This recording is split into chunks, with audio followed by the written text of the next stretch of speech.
ये जो कहानी है रूम नंबर 13 की द 100 ड्रेसेस पार्ट सेकेंड में हमने पढ़ा। इसमें क्या कुछ खास है पार्ट सेकेंड के अंदर ये देखना है। पार्ट फर्स्ट हमारा ऑलरेडी कंप्लीट हो चुका है, तो उसके वीडियोस अगर आपने नहीं देखे हैं तो देख लीजिएगा। आइए शुरू करते हैं the 100 dresses part second, chapter number 6। While the class was circling the room, the monitor from the principal office brought Miss Mason a note. Miss Mason read it several times. बार बार इसे पढ़ा उसने काफ़ी लंबे समय तक। मिस मेसन जो teacher थे इनकी,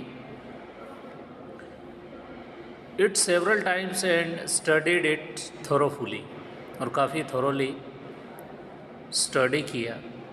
then she clapped her hands, और फिर उन्होंने अपनी तालियां बजाई। Attention class, everyone back to their seat. पूरी क्लास को अटेंशन बोला और बोला सब अपने अपनी सीट पर आके बैठ जाओ। When the shuffling of feets and stop the room was still and quiet. जब सब अपने पाँव की आवाज़, जब सब अपने अपने जगह जाके बैठते हैं तब पाँव की आवाज़ जो क्लासरूम में आती है वो बंद हो गई। रूम जो है पूरा शांत था, क्वाइट था। Miss Mason said, Miss Mason ने कहा, I have a letter from Wanda's father, I want to read you to you. Wanda Petronski के फादर से एक लेटर मिला हुआ है और मैं चाहती हूँ कि ये लेटर जो है आप पढ़ें, मैं पढ़ूँ और आप सुने। Miss Mason stood there a moment. Miss Mason जो है वहाँ कुछ क्षण के लिए रुक जाती है। The silence in the room grew tensed, and जो साइलेंस है वो उस रूम में काफ़ी टेंस हो जाती है। सब चिंतित होने लग जाते हैं कि आखिर उस लेटर में क्या है, क्योंकि पेगी और मैडी ये दोनों गर्ल्स जो है वेंडा पेट्रोन्स्की को काफ़ी ज़्यादा टीस करते थे, मजाक उड़ाते थे, बार बार उसके ड्रेसेस के बारे में उनसे पूछते थे। तो हो सकता है इसमें कुछ खास लिखा हो इनके लिए। The teacher adjusted the glasses slowly and deliberately. Teacher ने जानबूझ के अपने ग्लासेस, चश्मे को स्लोली और धीरे जानबूझकर उसे एडजस्ट किया।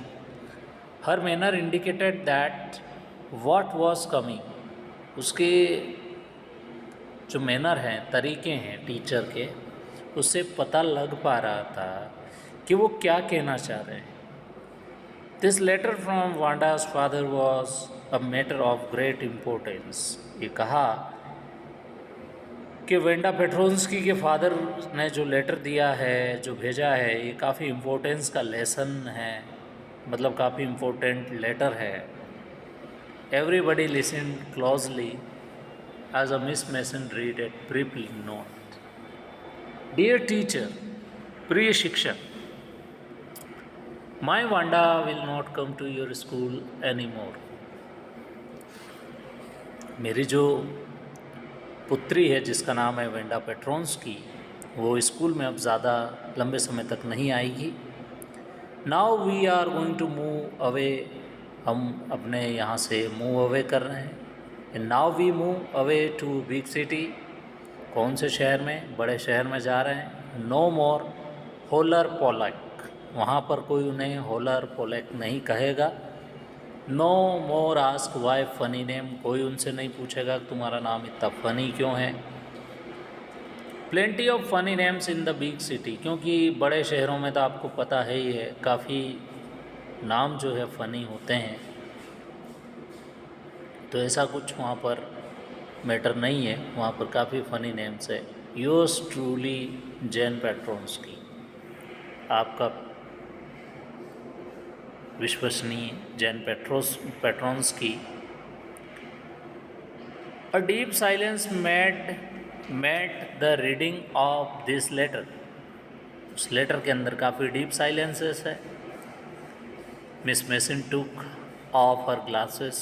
मिस मेसन ने अपने ग्लासेस को हटाया, blue on them and wiped on her soft white handkerchief, और अपने रुमाल से उन्हें पोंछा, वाइट कलर का रुमाल था.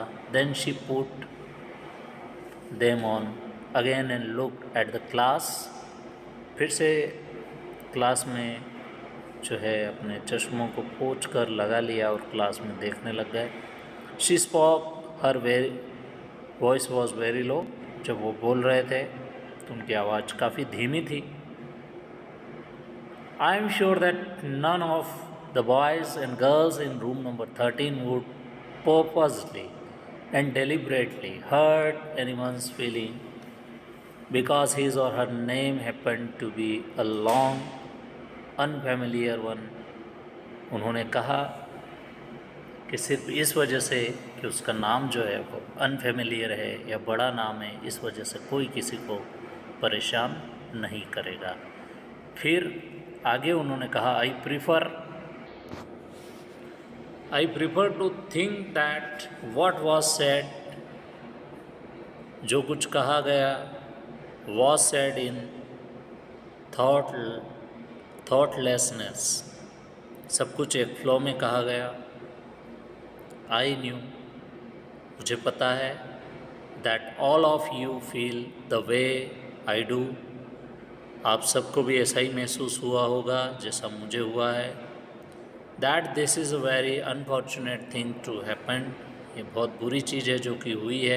Unfortunate and sad, दुर्भाग्यपूर्ण है और दुखी करने वाली घटना है. Both I want you to all to think about it, मैं सबसे चाहता हूँ कि आप इसके बारे में सोचें समझें. धन्यवाद.